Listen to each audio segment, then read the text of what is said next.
Hello everyone, this is Aaron again. About to do some upgrades on my P15 25 that I did a box opening and review on a little bit earlier. So I finally got in all my orders to get this thing set up the way I have my .77 P15 set up. So I'm going to go over these things real quick, and then we're going to go through the task of getting everything set up on the gun and showing you how they work and showing you how it's set up and that sort of thing in case you may want it for your gun. And so we're going to talk a little bit more about each of these companies that have sent me these things a little bit later on in the video. But right now I just want to introduce the things that I have and the places they came from. Okay. And we'll start with Jake Bowman. Jake Bowman uses the new technology printing that's able to print out some great things, and Darko uses the same thing. I think that Air-fectivetuning is probably doing theirs more in a machine fashion, but let me just tell you what we got. And he also has a Facebook page that I'll put the link on the bottom. Jake Bowman has, and this I think I would recommend for every gun, for every one of you guys out there if you don't get anything else that you have here. This adjustable butt plate really fixes a slight problem this gun has, and that I find it's just too low and I gotta get my head way over to shoot it. This thing here will actually, because it's adjustable, allow you to raise that up, and we'll talk about that in a minute. I got the cheek piece, I got the Picatinny rails, I got the cocking lever, and the first thing I'm going to be putting on, because I need this just to work on the gun, I think. This is the front Picatinny rail that allows you to put on a bipod. And then lastly, from Air-fectivetuning, I have a, and this is really a nice item too, and I'll talk about it a little bit later, but this is actually a shroud or a silencer that goes on the front of the gun. So when you get your gun, and it comes with the moderator already on it, this allows you to slide a piece in and add this to it, and not quiet. And just, I'm gonna tell you, it takes this 25 way down in terms of quiet. So that's what we have, and those are the things that we're going to be going over. So let's get started. Okay, we're back, and as I said, the first thing that we want to put on this gun is the forward Picatinny, so I can get a bipod on this thing and get it standing up, so I can start to put on other pieces. And I know a lot of people use a gun vise for doing that. I find that doing everything on the Picatinny works just as well, and that's an extra piece of equipment I won't necessarily need to have around. Okay, but let me just say something about this modification I made on this gun that I'm going to have to deal with in trying to get this on here. Okay, and I'm going to show you this early, but we'll talk about it later. If you get this 25, you decide to go to Air-fectivetuning and get this this front silencer, shroud, whatever you want to call it. It's, as you can see, it's big. Okay, and what's going to happen is you're not going to be able to open up this this thing and put the probe in for filling this gun. That's not going to happen unless you screw this off every time. I just can't screw it off every time. So let me show you a modification that I did. I depressurized the gun, I screwed out the gauge, and then this slides off. And there's a spring in there. I took the spring out. Okay? And what I did then was, I took this piece that normally pops up for you to add this, I took it out and I drilled a hole in it. And after I drilled a hole in it, then I was able to put this piece in permanently. I don't know if you notice on all my guns, this is in there permanently. Because I tell you, I lose these things. I get ready to fill my gun, I can't find it. And it drives me nuts. So all my guns have this in it all the time. I never take it out. I probably need to make a little dust cover for it, but I haven't had a problem with it so far. But so that's on there permanently. It's not going anywhere. As you can see, I can't even pull it out anymore because I got it wedged in there. And that's the way I want it. I want it to stay that way. But now that creates a problem when I get ready to put this on. So I don't want to have to degas this gun and pull this off. So I'm hoping this thing will spread enough to get it by. So I'm not going to show that on camera, but basically what I need to do off camera is to, because it's hitting this probe right here, I need to spread this out and slide it past. I hope it'll work. Okay, we're back. I admit I got lucky. This thing here, actually, I was able to get it just wide enough to get it past this probe without having to go through the acid and taking this probe out and loosening it up and going through all that. So now everything is permanently attached. This is going to be permanently attached. This is going to be permanently attached. I'm going to be adding on a piece here to lock this thing down because it's really made to be taken off when you're not using it. Slide it off when you're not using it, slide it on. I'm just going to tighten the thing down and leave it on there permanently because it's never going to come off. So with that, now I will be able to go ahead and put on a bipod and we can go through the other additions. Okay, we're back. I've been able to add the bipod. This is going to make everything real easy. So again, I highly recommend two things for this gun. The butt plate to get it up to where you need it, and this thing here so that if you need to do some more adjusting on it or just shoot it off the bench, you have this option to throw in a bipod and do that. Okay, so the bipod is in place. Let me just tell you something about this bipod. Let me get a little piece of paper to demonstrate. Okay, Jake Bowman has done an excellent job of making sure that this shroud is not touching this piece here. Okay, the only way you can touch it if this thing is askew.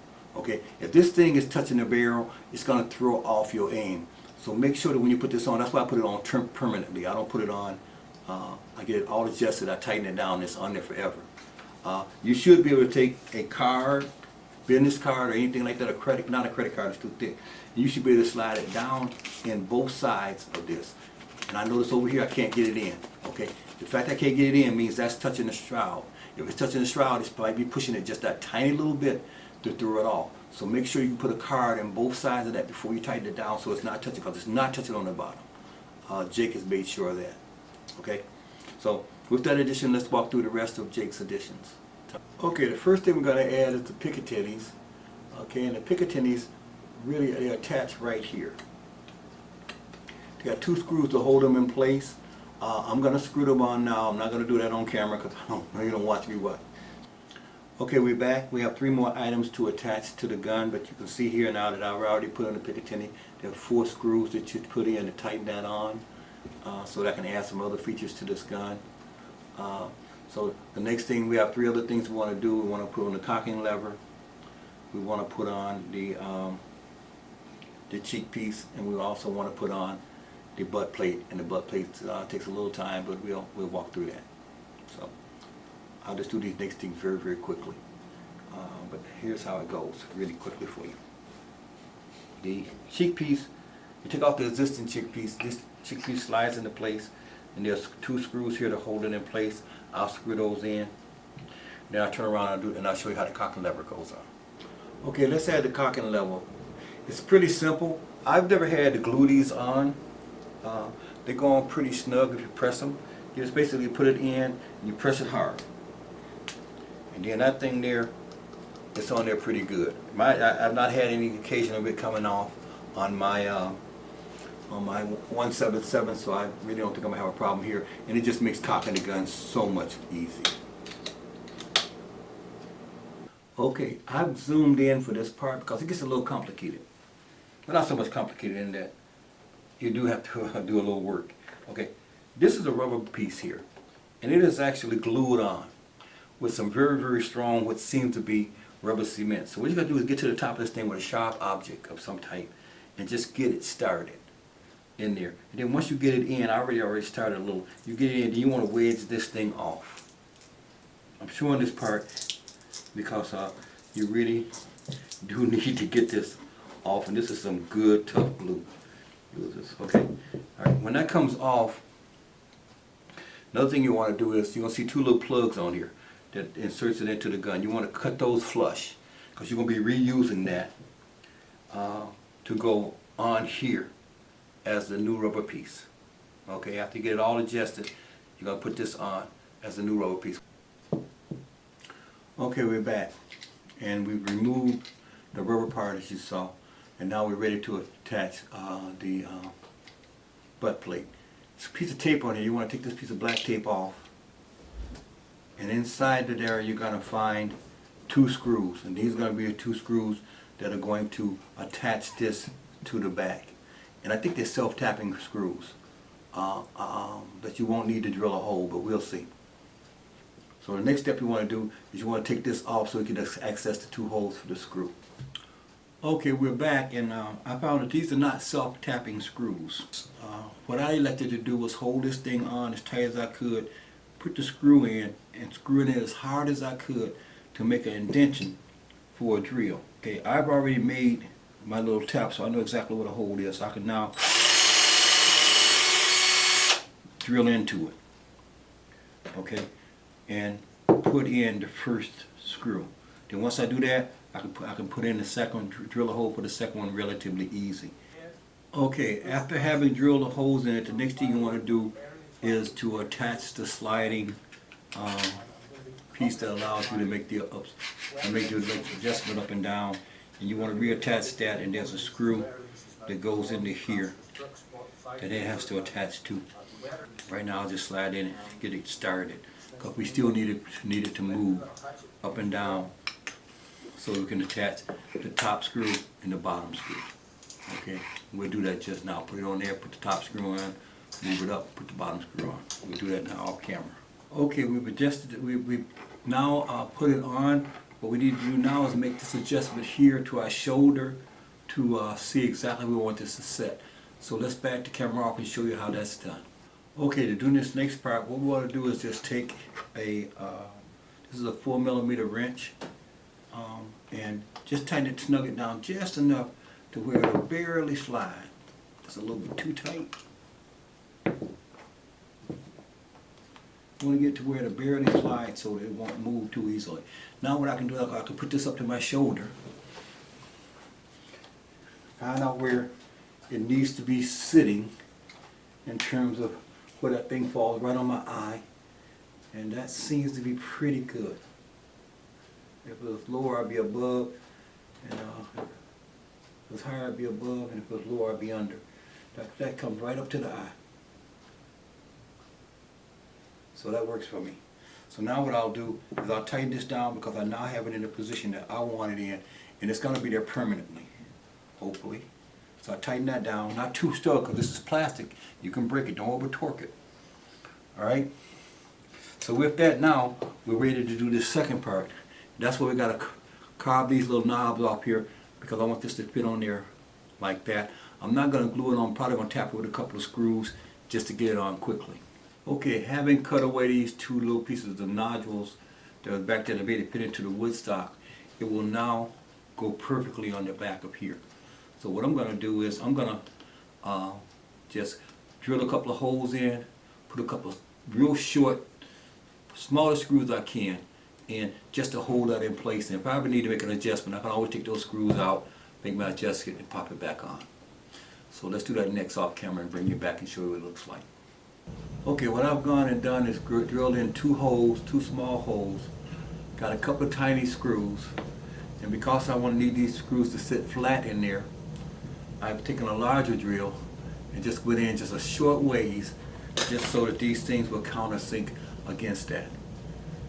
Now all I got to do is put it on here and hit it with the small drill in line with this, and then put the screws in, and we're done. Let's do that and come right back. Okay, we're back. This rubber piece here will fit perfectly on Jake's fabricated butt plate here. So what you'll do is hold it in place, take your drill, find the hole, and go into the wood. I'm sorry, I said wood. Go into your plastic. Now what you want to do is you want to put this one in first to make sure it's in line before you start the second one. All you got to do now is screw this in. You should tap into the hole perfectly. The size was pretty good that I made. You want to make sure that it's a little bit smaller than the screw though, so it has something to hold on to. And there you are. I'll pop the second one in a second, and that'll be ready to go. Okay, the rubber piece is now on there. You can see these 2 screws there that are holding it on. If I ever need to make an adjustment, take those 2 screws off, make my adjustment, and put it back on. And if I did everything right, this thing should come right up to my shoulder, and my eye should fall right on the reticle and be ready to shoot. And that's why I say that little, I'm gonna call it 1.5 inches. That little 1.5 inches of rising that gun up brings it up to my eye. Before, when it was here, I was down here, and I didn't like that. Now I'm up here, it feels more natural. Like I said, this is a must, in my opinion, for this gun. Let's move on to the next. These are the things that I ordered from Darko. It includes, I ordered 2 magazines and 2 magazine holders to go up on the gun for quick access. And I also ordered a single shot tray from him. Got it laying down, I'm gonna stand it up.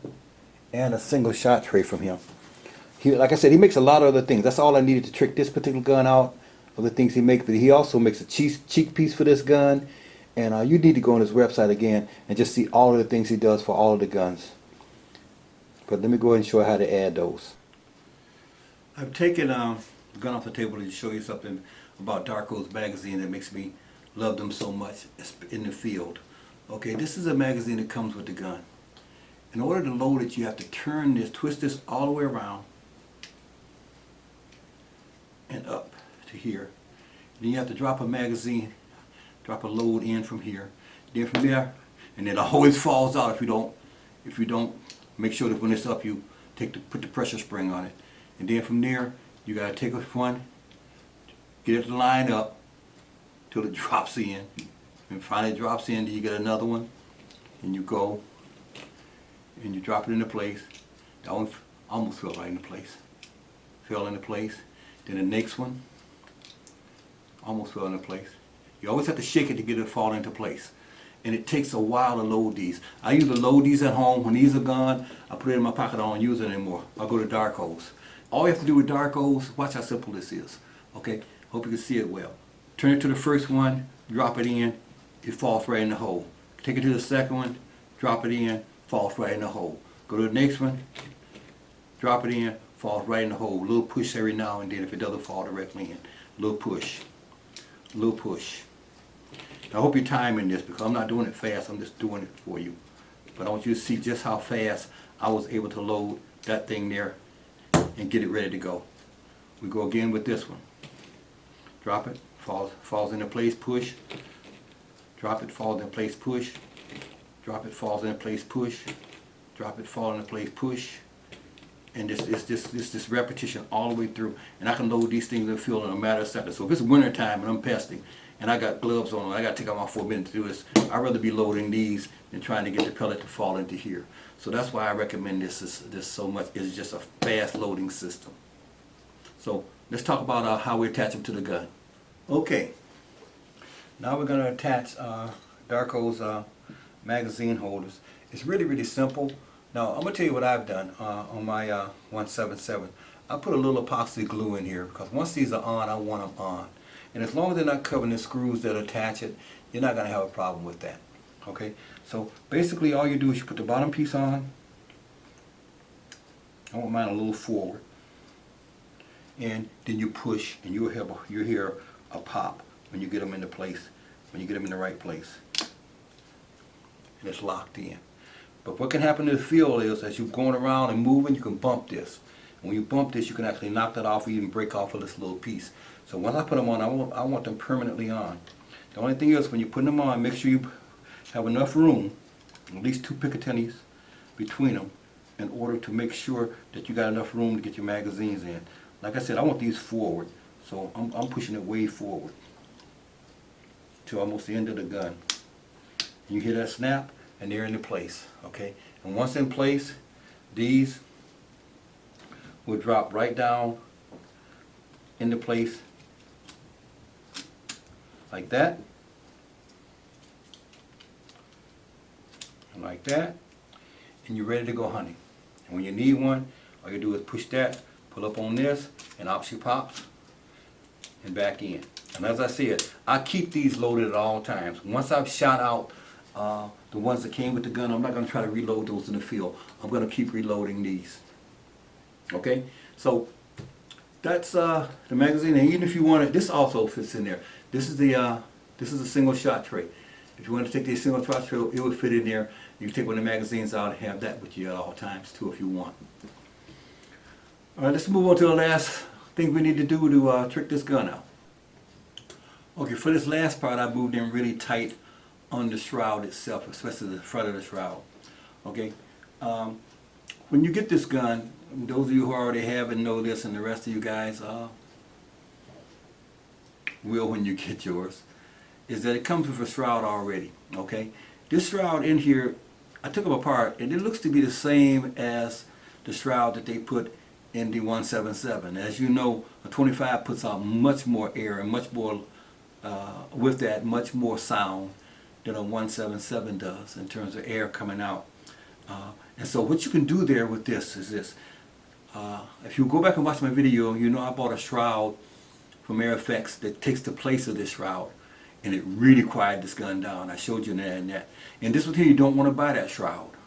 That shroud would probably bring it down some, but I think that the attachment that he's come up with is even better.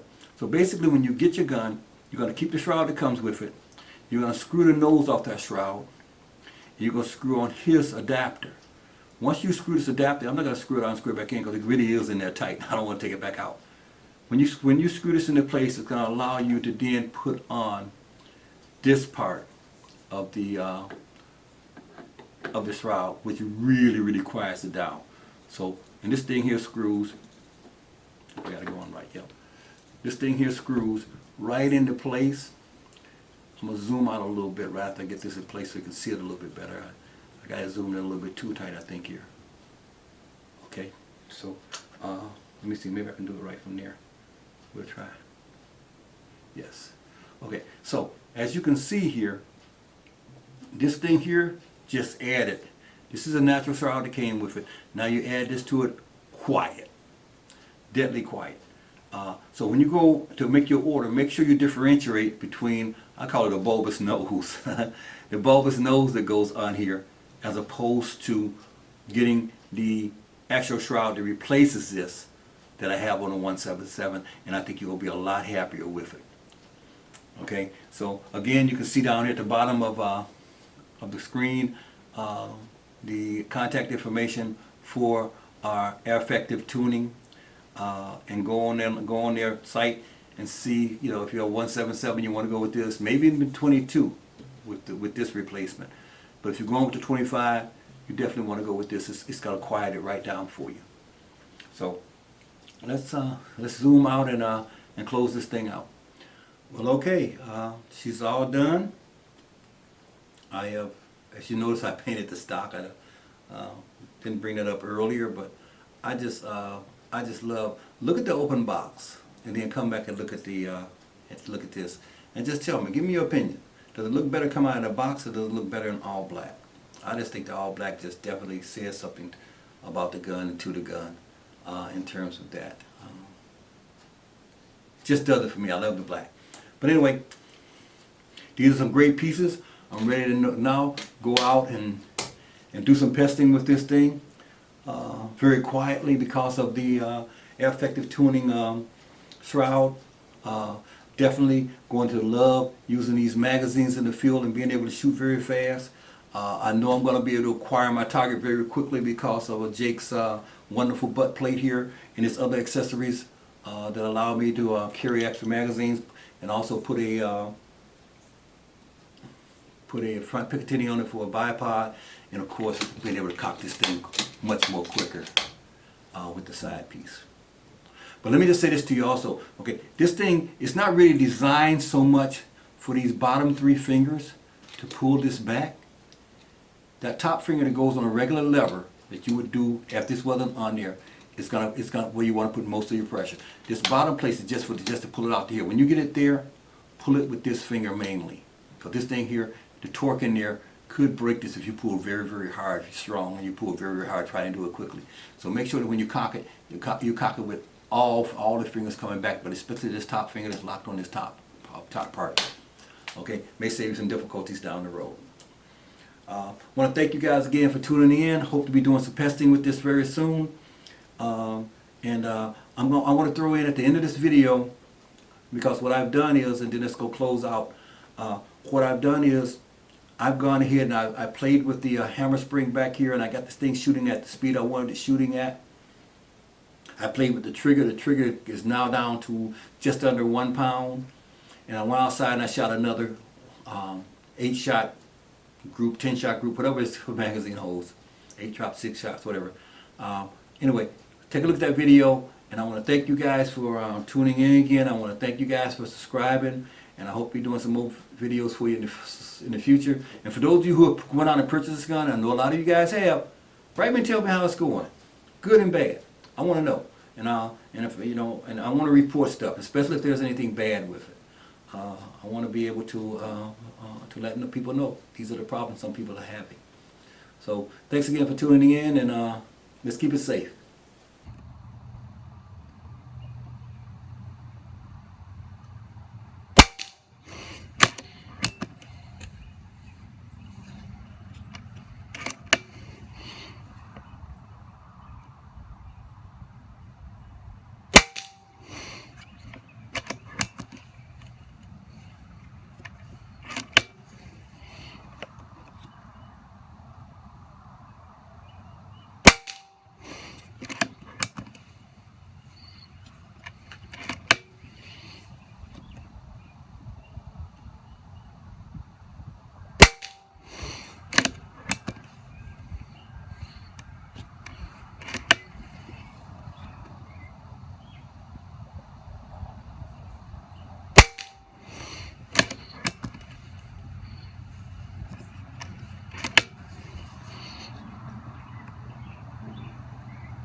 Eight shots for the naysayers on the accuracy of this gun.